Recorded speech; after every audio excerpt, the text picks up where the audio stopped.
ব্যবসায়ী সোহাগ হত্যাকাণ্ডের video viral করে বিএনপিকে রাজনৈতিকভাবে হেয় করার গভীর ষড়যন্ত্র হয়েছে বলে মন্তব্য করেছেন বিএনপির যুগ্ম মহাসচিব হাবিবুন নবী খান সোহেল। বিকেলে রাজধানীর নয়াপল্টনে স্বেচ্ছাসেবক দলের মব সন্ত্রাস এবং আইনশৃঙ্খলা পরিস্থিতির অবনতির প্রতিবাদে বিক্ষোভ সমাবেশে কথা বলেন তিনি। হাবিবুন নবী সোহেল বলেন, বিএনপিকে ছোট করতে গিয়ে কোনো কোনো মহল পরিকল্পিত অপচেষ্টায় লিপ্ত, তা এখন পরিষ্কার। নিজেদের অপকর্ম আড়াল করতেই পরিকল্পিতভাবে সোহাগ হত্যার দায় বিএনপির ওপর চাপানোর চেষ্টা করা হচ্ছে। তবে এসব ষড়যন্ত্র করে কোনো লাভ হবে না বলেও জানান হাবিবুন নবী খান সোহেল। এর আগে বিকেল ৩টায় সমাবেশ শুরু হওয়ার কথা থাকলেও তার অনেক আগেই রাজধানীর বিভিন্ন এলাকা থেকে ছোট ছোট মিছিল নিয়ে নয়াপল্টনে জড়ো হতে থাকেন দলীয় নেতাকর্মীরা। পরে সমাবেশ শেষে বিশাল বিক্ষোভ মিছিল বের হয়।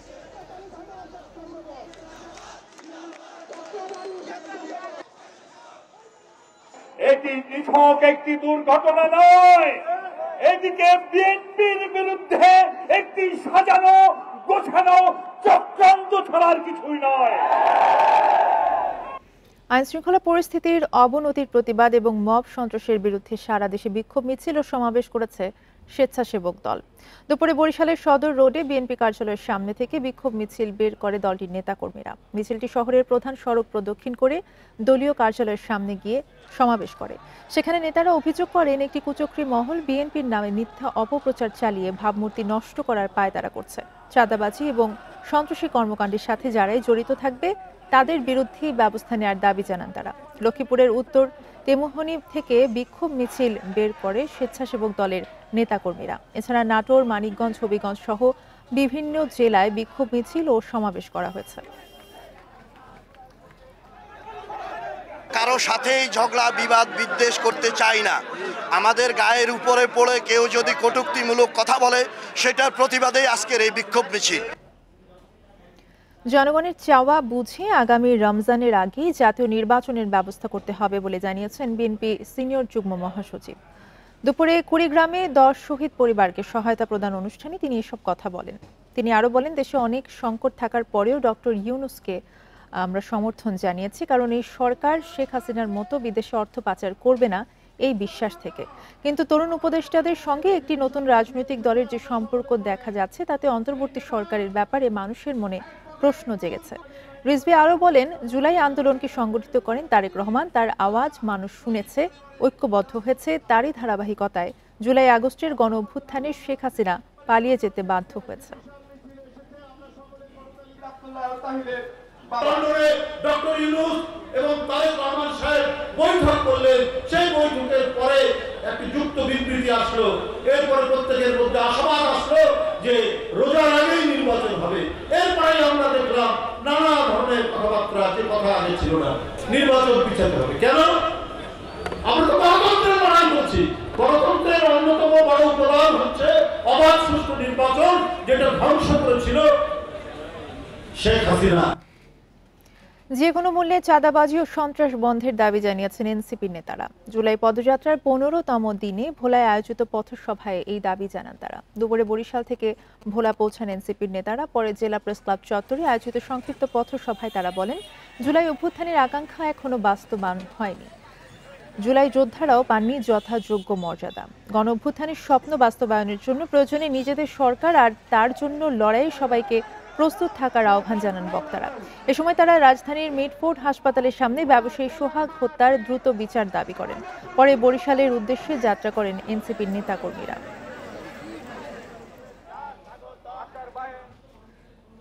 নিবন্ধন প্রত্যাশী 144টি দলের সবার আবেদনেই ত্রুটি বিচ্যুতি পেয়েছে নির্বাচন কমিশন।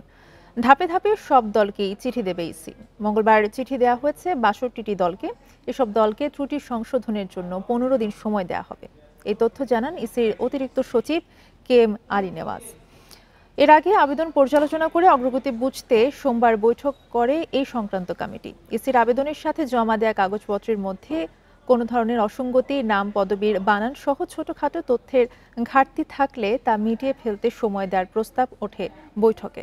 আবেদনগুলো আইন ও বিধি অনুযায়ী যাচাই বাছাই করে প্রয়োজনীয় কার্যক্রম নিতে 20 কর্মকর্তাকে দায়িত্ব দিয়েছে ইসি সচিবালয়। নির্ধারিত সময়ের মধ্যে ত্রুটি সংশোধন এবং বাছাই প্রাথমিক শর্ত পূরণ না করতে পারলে নিবন্ধন আবেদন বাতিল হবে। পরের ধাপে যাচাই বাছাই শেষে টিকে থাকা দলগুলো নিবন্ধন শর্ত পূরণ করছে কিনা তা যাচাই করতে মাঠ পর্যায়ের প্রতিবেদন নেবে কমিশন।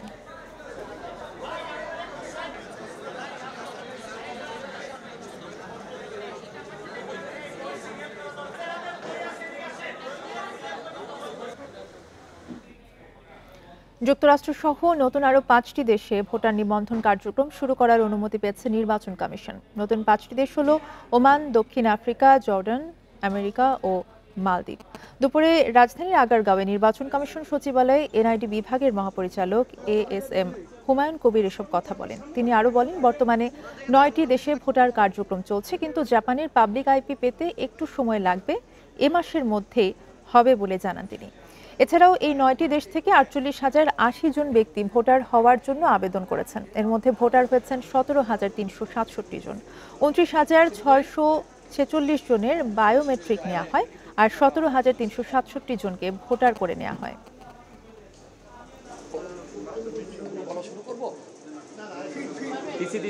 মধ্যপ্রাচ্যের আমরা দেশগুলোকে প্রাধান্য দিয়েছিলাম, যেহেতু ওখানে আমাদের সবচেয়ে বেশি লোকজন বসবাস করেন। তো ওমান হচ্ছে এরকম একটা দেশ যেখানে প্রচুর বাংলাদেশি বসবাস করেন। আমরা ওমানেরটা পেয়েছি। আফ্রিকার মধ্যে দক্ষিণ আফ্রিকা, ওটাও আমরা পেয়েছি, এবং জর্ডানের পেয়েছি। জর্ডানেও প্রচুর বাংলাদেশি বসবাস করে। এর বাইরে আমরা আপনার হচ্ছে আমেরিকায় পেয়েছি। জুলাই স্মৃতি জাদুঘর নির্মাণে 111 কোটি টাকারও বেশি অর্থ বরাদ্দের অনুমোদন দেওয়া হয়েছে। এছাড়া আওয়ামী লীগ সরকারের আমলে বিদ্যুৎ কেন্দ্র সংক্রান্ত দেশি বিদেশি সব চুক্তি পর্যালোচনা করতে আইনি সহায়তারও অনুমোদন দেওয়া হয়। দুপুরে সচিবালয়ে ক্রয় সংক্রান্ত উপদেষ্টা কমিটির সভা শেষে এসব কথা জানান অর্থ উপদেষ্টা ডক্টর সালেউদ্দিন আহমেদ।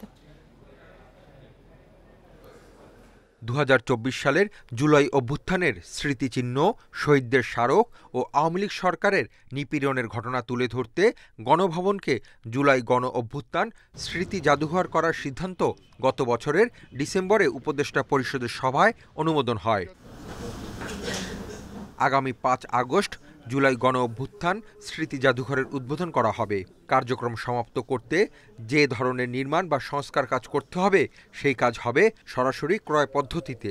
ব্যয় হবে প্রায় 111,19,81,000 টাকা। 5 আগস্ট মাননীয় প্রধান উপদেষ্টা উদ্বোধন করবেন ওই জুলাই স্মৃতিঘরের কিছু কনস্ট্রাকশন, স্মৃতি জাদুঘরের ব্যাপারে আমরা অ্যাপ্রুভ করেছি কিছু কাজ, সেটা 5 আগস্টের মধ্যে সম্পূর্ণ। কাজ তো অলরেডি শুরু হয়ে গেছে, আপনারা জানেন। এছাড়া আওয়ামী লীগ সরকারের আমলে ইন্ডিপেন্ডেন্ট পাওয়ার প্ল্যান্ট নিয়ে হওয়া চুক্তিতে কিছু অসঙ্গতি ছিল জানিয়ে অর্থ উপদেষ্টা বলেন, এ সংক্রান্ত দেশি বিদেশি সব চুক্তি পর্যালোচনা করতে হাইকোর্টের নির্দেশনা অনুযায়ী আইনি সহায়তার অনুমোদন দেওয়া হয়েছে। অনেকগুলো কোম্পানি আছে, বিদেশি কোম্পানি, তাদের চুক্তিগুলো রিভিউ করার জন্য হাইকোর্ট থেকে একটা নির্দেশনা আছে, যেটা এটা তাদের সাথে আলাপ আলোচনা করে যাতে আমরা এসে করি, এবং এই জন্য আমাদের আইনি সহায়তা দরকার, এবং সেটা করার জন্য আমরা একটা প্রপোজাল অ্যাপ্রুভ করেছি। এদিকে দেশের জ্বালানি চাহিদা মেটাতে 556,50,50,906 টাকা ব্যয়ে কাতার থেকে এক কার্গো এলএনজি আমদানি করার সিদ্ধান্ত নিয়েছে সরকার। Hasif Mahmud Shah, independent news, Dhaka. July অভ্যুত্থানে নারীদের সাহসী উত্থান উদযাপনে সমাবেশ করছে নারী সংহতি। শাহবাগ থেকে আরো জানাতে আমাদের সাথে যুক্ত হচ্ছেন সহকর্মী তানভীর আহমেদ। তানভীর, আপনি শাহবাগে রয়েছেন এবং সেখানে নারী সংহতি উদযাপন করা হচ্ছে জুলাই নারীদের উত্থান উপলক্ষে। কে কে উপস্থিত আছে সেখানে, জানাবেন বিস্তারিত।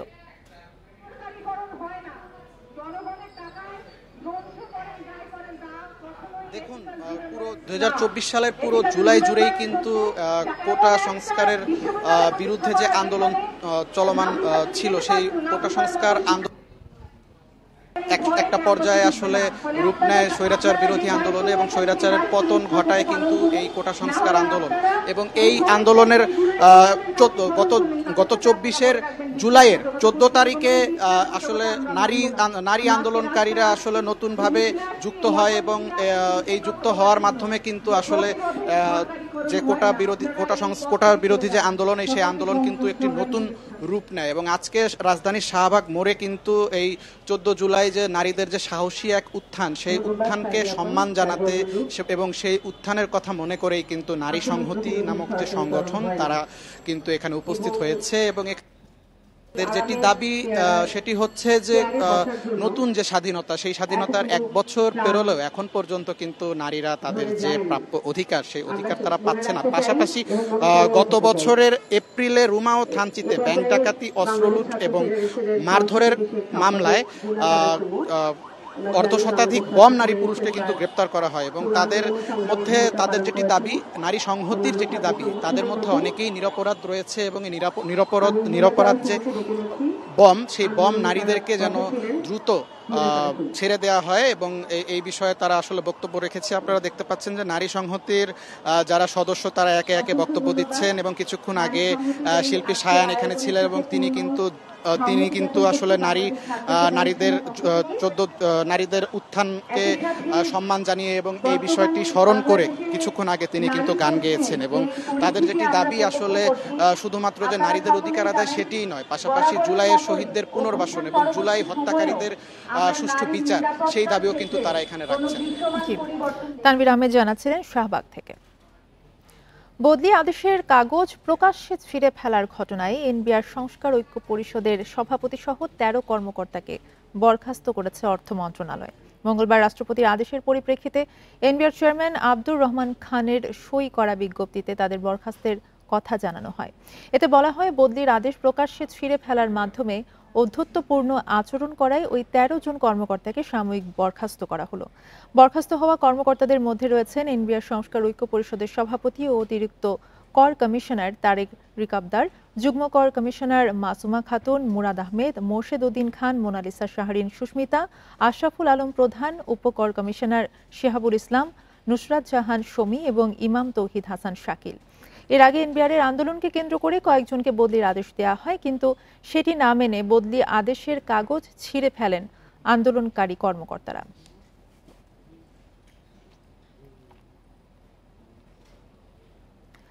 আগস্ট থেকে দেশের 55 লাখ দরিদ্র এবং নিম্ন আয়ের পরিবার 15 টাকা দরে মাসে 30 কেজি করে চাল পাবে। 6 মাস এই কর্মসূচি চলবে বলে জানিয়েছেন খাদ্য উপদেষ্টা আলী ইমাম মজুমদার। দুপুরে সচিবালয়ে ক্রয় কমিটির সভা শেষে এই কথা জানান তিনি। উপদেষ্টা বলেন, ঘাটতি মেটাতে 4 লাখ টন চাল আমদানির অনুমোদন দিয়েছে সরকার। সরকার দরিদ্র জনগণের খাদ্য নিরাপত্তা নিশ্চিতে নিয়মিতভাবে কাজ করছে। আগামী মাস থেকে জানুয়ারি পর্যন্ত প্রতি মাসে 30 কেজি করে চাল বিতরণ করা হবে। সরকারি পরিকল্পনা অনুযায়ী চাল দেয়া হবে আগস্ট, সেপ্টেম্বর, অক্টোবর ও নভেম্বর, এই 4 মাস। এরপর ডিসেম্বর ও জানুয়ারিতে কর্মসূচি স্থগিত থাকবে। পরবর্তীতে আবার বিতরণ করা হবে ফেব্রুয়ারি ও মার্চে। খাদ্য নিরাপত্তা নিশ্চিত ও বন্যার প্রভাব মোকাবেলায় সরকার আগাম প্রস্তুতি নিচ্ছে বলেও জানান উপদেষ্টা। আমরা প্রত্যেকটা পরিবার 30 কেজি করে, গতবার 50 লাখ পরিবার পেতেন, মাননীয় অর্থ উপদেষ্টা এটাকে এবার 55 লাখ করে দিয়েছেন। এই 55 লাখ পরিবার 30 কেজি করে চাল পাবে 6 মাস, আগস্ট, সেপ্টেম্বর, অক্টোবর, নভেম্বর পর্যন্ত পাবে আমাদের বর্তমান পরিকল্পনা অনুসারে। এরপর ডিসেম্বর, জানুয়ারি পাবে না, আবার ফেব্রুয়ারি, মার্চ পাবে। এইভাবে এটা হবে। মিটফোর্ডের সামনে ব্যবসায়ী সোহাগ হত্যা মামলায় আসামি মাহমুদুল হাসান মহিনকে 5 দিনের রিমান্ডে পাঠিয়েছে আদালত। এছাড়া মামলার অন্যতম আসামি নান্নুকে নারায়ণগঞ্জ থেকে গ্রেফতার করেছে র্যাব। সোহাগ হত্যা মামলার এজাহারভুক্ত 6 নম্বর আসামি নান্নু। বন্দর এলাকা থেকে রাত 1টায় তাকে গ্রেফতার করা হয়। এর আগে সোহাগ হত্যায় রোববার গ্রেফতার 2 আসামিকে 4 দিনের রিমান্ডে পাঠায় আদালত। এ ঘটনায় এ পর্যন্ত 8 জনকে গ্রেফতার করেছে পুলিশ। শনিবার রাজধানীর লালবাগ থেকে 2 জনকে গ্রেফতার করা হয়। এর মধ্যে আসামি তারেক রহমান রবিন অস্ত্র মামলায় স্বীকারোক্তি দিয়েছে। বুধবার মিটফোর্ড হাসপাতালের সামনে ভাঙাড়ি ব্যবসায়ী সোহাগকে কুপিয়ে এবং পাথরের আঘাতে নৃশংসভাবে হত্যা করা হয়। এ ঘটনায় সারা দেশে সমালোচনার ঝড় ওঠে। পরে 19 জনের বিরুদ্ধে মামলা করেন নিহতের বোন।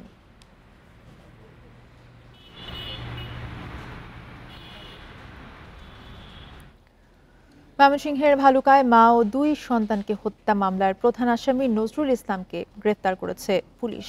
বিকেলে গাজীপুরের জয়দেবপুর রেল স্টেশন এলাকা থেকে তাকে গ্রেফতার করা হয়। পুলিশ সুপার কাজী আখতারুল আলম জানান, গোয়েন্দা তথ্য প্রযুক্তির সহায়তায় নজরুলকে ধরা হয়। এখন প্রাথমিক জিজ্ঞাসাবাদ চলছে। এ বিষয়ে পরে বিস্তারিত জানাবে পুলিশ। সোমবার ভালুকা পৌর শহরের পোনাশাইলে একটি বাসা থেকে শ্রমিক রফিকুলের স্ত্রী এবং 2 সন্তানের মরদেহ উদ্ধার করা হয়। ঘটনার পর থেকে নিখোঁজ ছিলেন রফিকুলের ভাই নজরুল। পরে তাকে প্রধান আসামি করে মামলা করেন রফিকুল। এর আগে গাজীপুরে একটি হত্যা মামলায় জেলে ছিলেন নজরুল। ভাইকে সহায়তা করতে জামিনে মুক্ত করে নিজের ঘরে রেখেছিলেন রফিকুল ইসলাম।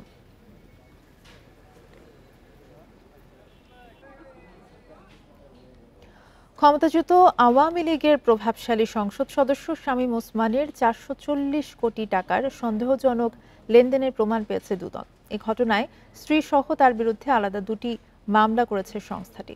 বিকেলে রাজধানীর সেগুনবাগিচায় প্রধান কার্যালয়ের সংবাদ সম্মেলনে এসব কথা জানান দুদকের মহাপরিচালক। অর্থ পাচারের অভিযোগে মামলা করলেও শামীম ওসমান দম্পতির বিরুদ্ধে এবার অবৈধ সম্পদের মামলা করল দুদক। শামীম ওসমান ও তার স্ত্রীর বিরুদ্ধে প্রায় 500 কোটি টাকার সন্দেহজনক লেনদেন এবং 10 কোটি টাকার অবৈধ সম্পদ অর্জনের প্রমাণ মিলেছে দুদকের অনুসন্ধানে। এদিকে ক্ষমতার অপব্যবহার করে অবৈধ সম্পদ অর্জন ও অর্থ পাচারের অভিযোগে চট্টগ্রাম বন্দর কর্তৃপক্ষের চেয়ারম্যান এস.এম. মনিরুজ্জামানের বিরুদ্ধে অনুসন্ধানে নেমেছে দুদক। তলব করা হয়েছে বিভিন্ন নথিপত্র।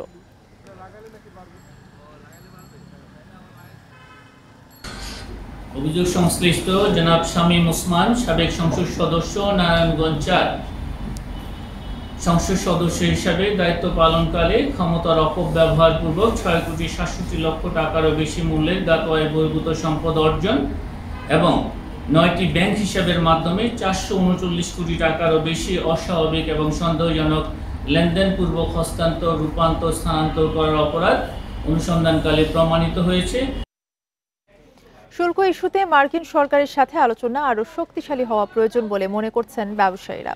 এজন্য অর্থনীতির স্বার্থে দলমত নির্বিশেষে সবাইকে এক হওয়ার তাগিদ দিয়েছেন তারা। বিকেলে রাজধানীর একটি হোটেলে সাবেক বাণিজ্যমন্ত্রী ও বিএনপি নেতা আমির খসরু মাহমুদ চৌধুরীর আয়োজনে এক বৈঠকে অংশ নিয়ে তারা এসব কথা বলেন।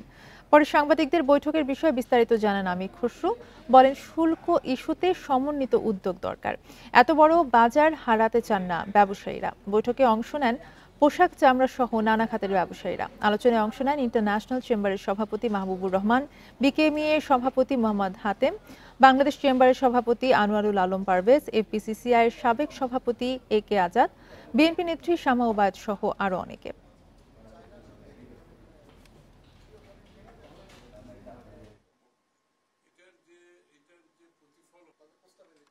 পুরো দেশের আগামী দিনের অর্থনীতি, আগামী দিনের আমাদের মানুষের কর্মসংস্থান, জীবনযাপন অনেক কিছু জড়িত। এই জন্য এবং অন্যান্য দেশের সাথে আমাদের যে সম্পর্ক আছে সবাই সবকিছু মিলিয়ে এটা আমাদেরকে ঐক্যবদ্ধভাবে আমরা সবাই মিলে এটার একটা সুষ্ঠু সমাধান দরকার। এই জন্য আমরা বসেছি আজকে আলোচনায়। গত অর্থ বছরে প্রায় 205 কোটি টাকা মূল্যের 170 কেজি স্বর্ণ আর 234 কোটি টাকার পণ্য জব্দ করেছে ঢাকা কাস্টম হাউস। দুপুরে রাজধানীর উত্তরায় কাস্টম হাউসে সংবাদ সম্মেলনে এমন তথ্য জানান কমিশনার মোহাম্মদ জাকির হোসেন। বলেন, স্বর্ণ পাচারের জন্য নতুন রুট হিসেবে মদিনা এবং জেদ্দাকে টার্গেট করেছে পাচারকারীরা। সম্প্রতি এই ঘটনায় একজন হাজিকে করা হয়েছে গ্রেপ্তার। সম্প্রতি মালয়েশিয়া থেকে ঘাস কাটার যন্ত্র আনেন এক প্রবাসী। হযরত শাহজালাল আন্তর্জাতিক বিমানবন্দরে নামলে সন্দেহ হয় কাস্টমস প্রিভেন্টিভ টিমের। এরপর এই প্রবাসীর সামনেই ভাঙা হয় মেশিনটিকে। পাওয়া যায় 1.5 কেজি স্বর্ণ, যার বর্তমান বাজার মূল্য প্রায় 2 কোটি টাকা। কাপড়ে আটা দিয়ে লাগিয়ে আমিরাত থেকে স্বর্ণের গুঁড়া আনেন আরেক যাত্রী। পরে তাকে আটক করে কাস্টমস কর্তৃপক্ষ। প্রতিদিন 100 গ্রাম করে প্রায় 40 কেজি স্বর্ণ বৈধভাবে ঢোকে বাংলাদেশে, যা নিয়ন্ত্রণের চেষ্টা চালাচ্ছে কাস্টমস। এর বাইরে নানা কৌশলে স্বর্ণের তসবি সহ অবৈধভাবে দেশে আনা হচ্ছে নানান ধরনের পণ্য। এটা হলো তারা ড্রেসের মধ্যে করে নিয়ে আসে, এই জামার মধ্যে। হ্যাঁ, প্রথম এটাকে লিকুইড করে, ধরেন এটা তো এক পল্লা বলি যদি আমরা, 1 লেয়ার, কিন্তু এইটাকে যদি আপনি 2 লেয়ার করেন, ওরা এটাকে গালেয়া 1 লেয়ারের মধ্যে দেয়, আরেকটা লেয়ার উপরে রাখে, তো ভিতরে গোলটা আর দেখা যায় না। এরপর এটা দিয়ে জামা বানায়। হ্যাঁ, বডি স্ক্যান, সব প্যাসেঞ্জারকে তার বডি স্ক্যান করা হয় না।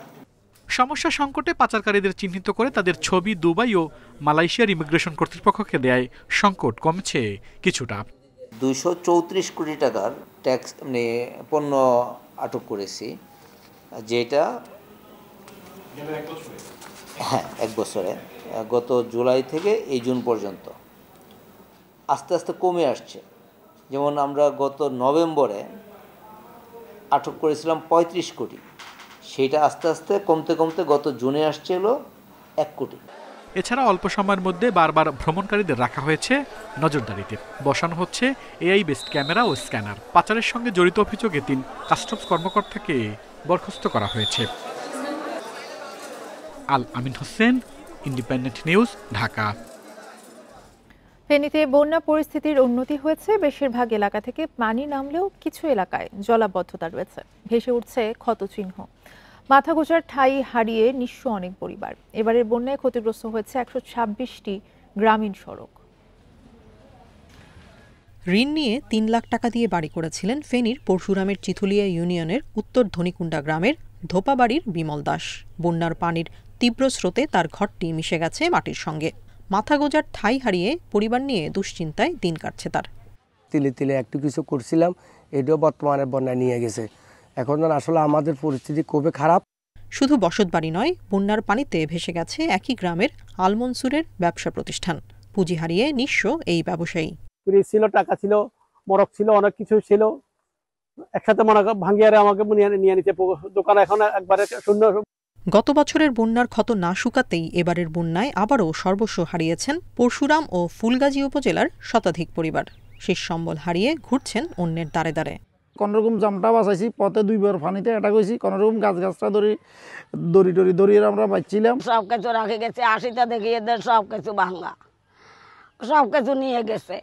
এরই মধ্যে কয়েকটি এলাকায় বন্যা নিয়ন্ত্রণ বাঁধের ভাঙন মেরামতে কাজ শুরু করেছে পানি উন্নয়ন বোর্ড। দুর্গত এলাকার বাসিন্দাদের তালিকা ও ক্ষয়ক্ষতি নিরূপণে উদ্যোগ নেওয়ার কথা জানায় প্রশাসন। কাজ শুরু করে দিয়েছি। পরশুরামেও যে একটা জায়গায় কাজ শুরু করে দিয়েছি এবং এখন থেকে নিয়মিত কাজ চলবে। সকল দপ্তরকে সাথে নিয়ে আমাদের এবারে বন্যার যে ক্ষয়ক্ষতি আছে সেটি পুনর্বাসনের জন্য আমরা কাজ করব। আমাদের যে সকল অবকাঠামোগত ক্ষয়ক্ষতি হয়েছে সেগুলো আমরা সংস্কারের জন্য দ্রুত পদক্ষেপ নিব। গত 9 বছরে মুহুরী, সিলোনিয়া ও কহুয়া নদীর বন্যা নিয়ন্ত্রণ বাঁধের 194টি স্থান ভেঙেছে। বাঁধ মেরামতে প্রতি বছর সরকার কোটি কোটি টাকা বরাদ্দ দিলেও নতুন করে ভাঙছে বাঁধের বিভিন্ন স্থান। Independent news.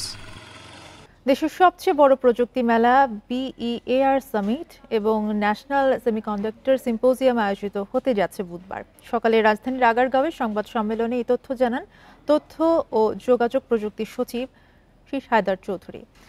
BEAR সামিটে কৃত্রিম বুদ্ধিমত্তা নীতিমালা এবং নৈতিকতা, AI talent force, AI investment ও স্টার্টআপ বিষয়ে আলোচনা হবে। এছাড়াও থাকবে সাইবার সিকিউরিটি, বায়োটেক, রোবোটিক্স ও সরকারি ডিজিটাল দক্ষতা বিষয়ে আলোচনা। বৃহস্পতিবার অনুষ্ঠিত হবে সেমিকন্ডাক্টর সিম্পোজিয়াম। এতে বিশ্বের 10টিরও বেশি শীর্ষ সেমিকন্ডাক্টর উৎপাদন প্রতিষ্ঠানের প্রতিনিধিরা অংশ নেবেন।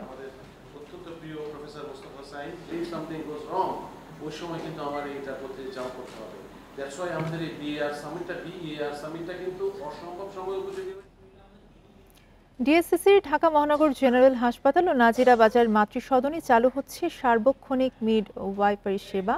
এতে রাজধানীর প্রায় 8 লাখ বাসিন্দার সার্বক্ষণিক মাতৃসেবা নিশ্চিত করবে। মঙ্গলবার এই সেবার উদ্বোধন করেন ঢাকা দক্ষিণ সিটির প্রশাসক মোহাম্মদ শাহজাহান মিয়া। জাতিসংঘ জনসংখ্যা তহবিল, সুইডিশ আন্তর্জাতিক উন্নয়ন সহযোগিতা সংস্থা, জাইপাইগো বাংলাদেশ এবং ডিএসসিসির উদ্যোগে প্রকল্পটি চালু হচ্ছে। লক্ষ্য অপ্রয়োজনীয় সিজারিয়ান অপারেশন হ্রাসের মাধ্যমে নগরীর প্রজনন স্বাস্থ্য সেবায় গুণগত উন্নয়ন এবং ঢাকা শহরের প্রান্তিক জনগোষ্ঠীকে মানসম্মত ও সহজ প্রাপ্য মাতৃসেবা প্রদান। এ সময় দক্ষিণ সিটির প্রশাসক জানান, সরকারি বেসরকারি অংশীদারিত্ব জনস্বাস্থ্য চ্যালেঞ্জ মোকাবেলায় সফল হবে। ভবিষ্যতে ডিএসসিসির সকল স্বাস্থ্যকেন্দ্রে মিড ওয়েফারি সেবা চালু করার কথাও জানান তিনি।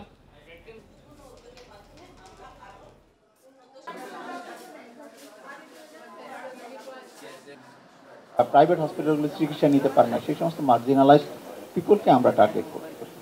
তো এই কারণেই মূলত আজকের আমরা এই সমস্ত লোকগুলো কোনো প্রাইভেট ক্লিনিকে যেতে পারে না, গভর্নমেন্টের ফর্মাল হসপিটালে ওইভাবে তারা অ্যাক্সেস পায় না, যারা আমাদের এখানে পায়। তো তাদের জন্য আমরা মূলত এই সার্ভিসটা ইন্ট্রোডিউস করি। তো আমরা অত্যন্ত আনন্দিত যে UNFPA they are coming forward. এই ছিল এখনকার সংবাদের সাথে থাকার ধন্যবাদ সবাইকে।